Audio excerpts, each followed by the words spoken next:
Now, brothers and sisters, ano ba ang sinasabi ng Bible tungkol sa pagsamba sa Diyos-Diyos?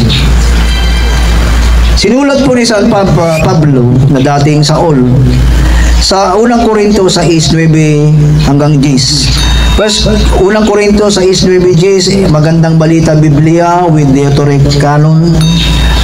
Catholic Bible pa rin po ito. Verse 9, hindi ba niyo alam na ang mga makasalanan ay walang bahagi sa kaharian ng Diyos? Huwag niyong dayain ang inyong sarili.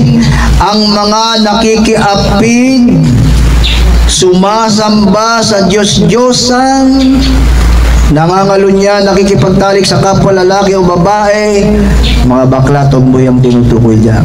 Verse 10, nagnanakaw, sakim, naglalasing, nanlalait ng kapwa o nagdaraya ay walang bahagi sa kaharian ng Diyos.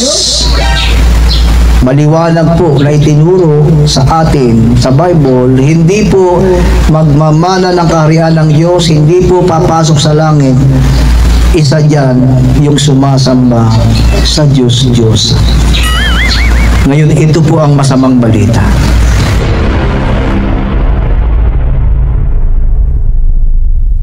Merong bagong version ng idolatry.